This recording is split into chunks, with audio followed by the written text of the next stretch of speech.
Alors de ce dernier baromètre, je retiens 3 enseignements principaux. Le premier, c'est le formidable optimisme et la résilience de nos commerçants face à la crise et à l'inflation.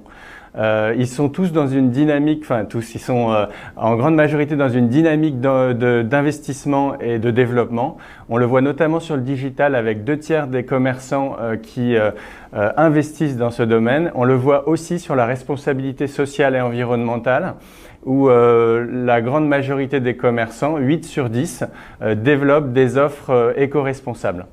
Le deuxième enseignement que je tire de ce baromètre, de cette 8e édition, c'est finalement la place incontournable qu'a pris le digital pour nos commerçants. C'est devenu une opportunité pour la majorité d'entre eux, alors qu'avant ils le considéraient plus comme une menace. Par ailleurs, on voit qu'ils sont 2/3 à investir et à considérer que c'est un levier incontournable de leur chiffre d'affaires. Et d'ailleurs, on a déjà 13% des commerçants pour lesquels le digital et les ventes en ligne représentent plus d'un quart de leur chiffre d'affaires. Et puis on voit que c'est aussi un levier incontournable dans la visibilité pour les commerçants, puisque avoir un site web ou être présent avec une page professionnelle sur les réseaux sociaux, c'est devenu un incontournable puisqu'on a 8 commerçants sur 10 qui en sont pourvus.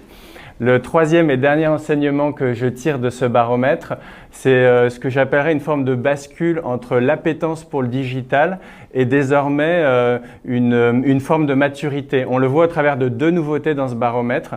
La première, c'est sur la cyberprotection. J'étais assez surpris de voir qu'on a 8 commerçants sur 10 qui ont adopté une solution de cyberprotection, ce qui montre qu'ils ont compris l'enjeu et les risques. Et le deuxième, c'est l'intelligence artificielle, bien sûr. C'est une lame de fond, mais c'était pas évident que tous les commerçants, quelle que soit leur taille, s'en préoccupent. Et là, on se rend compte qu'on a 1/3 des commerçants qui ont pris le sujet à bras-le-corps, et on a 2/3 qui sont en réflexion et qui ont déjà identifié que ça allait être un facteur de gain de temps et également d'optimisation de la distribution. Alors, les banques populaires, pour accompagner la digitalisation du commerce, ont tout un panel de solutions, et ça m'a fait plaisir en voyant les résultats du baromètre de voir que d'ailleurs les banques étaient considérées comme l'acteur prioritaire pour les accompagner sur ce sujet. Alors côté banque populaire, ce qu'on fait, c'est que d'abord on mise sur la formation et l'accompagnement, la sensibilisation avec des modules qui sont à disposition de nos clients commerçants pour se former, se sensibiliser ou accéder à des experts. Le deuxième sujet, c'est que finalement, on va les aider à devenir des vrais acteurs du e-commerce, des e-marchands de plein exercice face aux acteurs pure players dans leur univers de consommation, notamment en leur proposant de créer leur site web, en leur proposant des offres de click and collect et en les accompagnant sur tout ce qui va être le marketing digital et également la visibilité sur le web et sur les réseaux sociaux.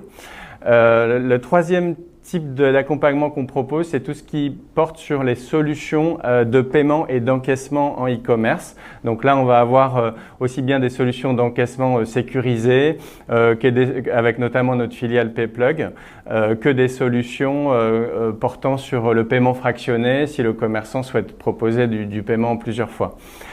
Enfin, on va avoir également un accompagnement sur tout ce qui a trait au fonctionnement interne du commerce, c'est-à-dire la gestion précomptable, la facturation, le suivi de la trésorerie, avec notamment des solutions pour gérer la facturation électronique fournisseur-client, avec notre partenaire iPayDate qui nous accompagne sur le sujet.